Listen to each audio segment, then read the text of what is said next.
welcome back to the channel. Now today is a super exciting day because I actually got the chance to have a very quick hands-on sneak peek sort of thing with Samsung's latest devices, and there's quite a fair bit of devices here, guys. So I'm going to categorize today's video into three main components. The first one is all about their devices, the foldables to be precise, and then we'll talk about the brand new watch and of course the tablets as well. We cannot forget about that. So let's begin today's video right away.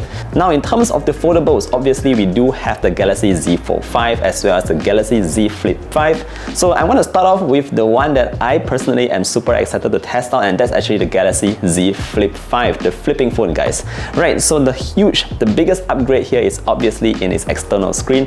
You can see that we have here a way larger, external display on the Galaxy Z Flip 5, and I think it's just amazing because you are able to do so many things directly just on the outside of the phone without having to flip it open.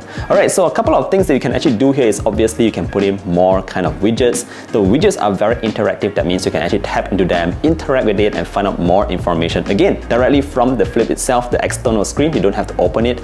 Other than that, there's also a new feature where you can actually reply to messages. So depending on which application you will be using, Samsung says that they will actually allow us to use the full keyboard on the external screen to actually sort of like reply to messages, and I think that's really awesome. Alright, so another cool thing that I think is very important for that large external screen is the fact that you can now use it to take a proper selfie. Now previously, the external cover screen was actually a little bit smaller, so you can't really have a proper imagination of how the picture will be. But with the new external display on the Galaxy Z Flip 5, I mean, you could take some proper selfies and they do look really fantastic. Alright, so other than that, another core component that has been upgraded is in the hinge of the Galaxy Z Flip 5. This time round, it actually closes even tighter, so it doesn't allow a lot of dust to get in the way. Of course, this is going to be even better for you because you're probably going to put it in your pocket all the time, and then sometimes there can be a lot of lint caught in between. So I think that's very important there because now it can actually fold really flat, and this also makes it to feel a bit more slimmer. Overall, the entire build quality of the phone itself feels fantastic. Having said that, let's move over to the Galaxy Z Fold 5. Now this particular device does come with a couple of upgrades as well. On paper, the design itself might look very similar to the Galaxy Z Fold 4. The design has not changed that much, but what's really interesting here is that again, just like the Galaxy Z Flip 5, this time around the hinge itself has been adjusted and tweaked to allow it to close even better. So again, no more gaps in between. You won't find a lot of dust, lint and everything getting in the way of your displays, and it's going to be so much better. Other than that, it's now powered by the Snapdragon 8 Gen 2. That means that it's going to run a bit more faster. You can open more applications at one time. I think it's up to 5 if I'm not mistaken, but yeah, there's a lot of applications that you can actually launch at the same time so that you can really go into those productivity mode as well as being very quick with your multitasking. So that's great there in terms of the Z Fold 5. Other than that, I also noticed one thing. I'm not sure if my eyes were playing tricks with me, but I noticed that the bezels all around the Galaxy Z Fold 5 was super slim, and the under display selfie camera was barely visible. I think it's even better hidden, but it could be my eyes. But anyways, I really like the fact that we have these super slim bezels all around. It just feels so futuristic, having the Galaxy Z Fold 5 over there. Alright, so that's basically what I found on the foldables. Now moving on to the next section of our video, that's going to be all about the smart wearable in the form of the smartwatch. For this, we do have the Galaxy Watch 6 series that comes in the Galaxy Watch 6 as well as the Galaxy Watch 6 Classic. Now the whole idea with the new Galaxy watches here is all about giving you an additional touch of customization and personalization. So I found this thing which I really like, and it's all about the watch face itself.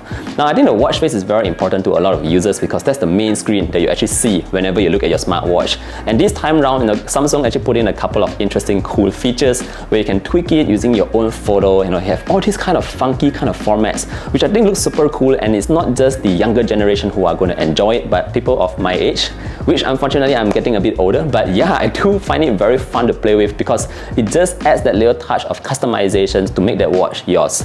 Other than that, the Galaxy Watch 6 Classic actually brings back the rotating bezel. Now I really like the rotating bezel because you can actually feel the clicks whenever you rotate the bezel. Of course, they have added in even better kind of health and fitness tracking. I did notice that there is actually the blood pressure monitoring, and I tried it out. I think it's quite cool because this particular feature actually makes sense to me a lot, as I am someone who is, suffering from high blood pressure. So I think this is actually a really cool feature. Let's move on to the final one, guys, which is all about those tablets. And they do come in the form of the Galaxy Tab S9 series. We do have 3 different sizes. We have the S9, the S9 Plus, as well as the S9 Ultra. Now the great thing here about these tablets is that they're all really slim. I haven't actually, used a Galaxy Tab before, so this was my first time handling them, and I think they do feel really awesome, not just in terms of their build quality, they feel really solid, but the displays were definitely on another level. Now you guys know that Samsung is great at creating displays, and this time around, all the S9 series, is going to be using the dynamic AMOLED, which, the colors just pop, the saturations are awesome, you have great viewing angles, and it doesn't matter if you're just going to use your tablet for your entertainment or for your work, productivity and all that. I think the fact that we have dynamic AMOLED on all the S9 different sizes is just fantastic, guys. Other than that, they are all powered by the Snapdragon 8 Gen 2 processor as well. That means that you're going to be having a lot of power in these tablets. So again, it doesn't matter what you are doing with your tablets, but you're going to have the best experience, the smoothest experience here on the Galaxy Tab S9 series. Alright guys, so that pretty much wraps up our quick look at all the devices launched at Galaxy Unpacked. Of course, this is just a very quick first impressions video. I will be getting those devices and testing them out to give you the full review. But till then, don't forget to drop a like and sub to the channel if you're going to see more content like this. I really appreciate all of you guys watching this video, and I look forward to seeing you in the next one. Take care and stay safe. Bye bye.